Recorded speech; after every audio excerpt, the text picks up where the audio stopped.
Tropical Storm Bertha has officially made landfall just east of Charleston, South Carolina.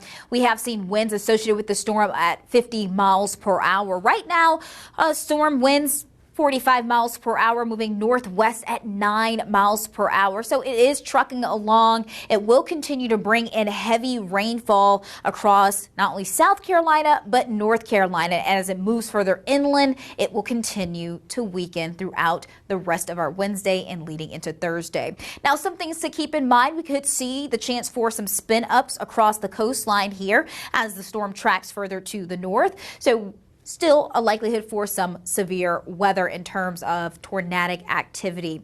But with this moisture really coming in full force, we are still forecasting an AccuWeather local storm max of 8 inches into our Wednesday night for Columbia, Charlotte, as well as Raleigh. So if you do have plans to travel along Interstate 40, Interstate 85, or 95, definitely be mindful and very cautious, because there could be some flash flooding situations. As we continue into the extended forecast, this moisture will lift to the north, and as I mentioned, Bertha will continue to weaken.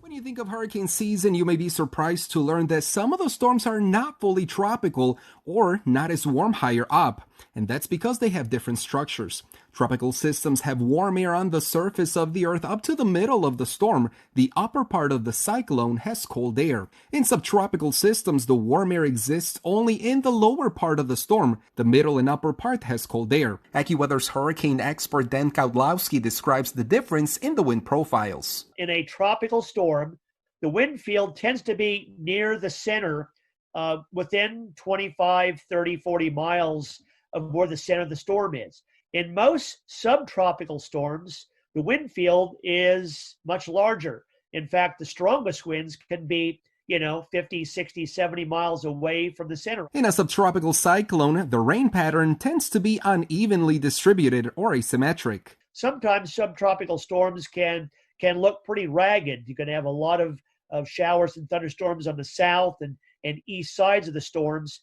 and have virtually nothing on the west side whatsoever. Both tropical and subtropical systems need warm water near 80 degrees Fahrenheit to develop. They have a circulating closed area of low pressure and can have similar impacts on land. Don't get hung up on the subtropical versus tropical. They have rain, they have wind, and they can create storm surge. So it's always important to pay attention and be prepared. Reporting for AccuWeather, I'm Marvin Gomez.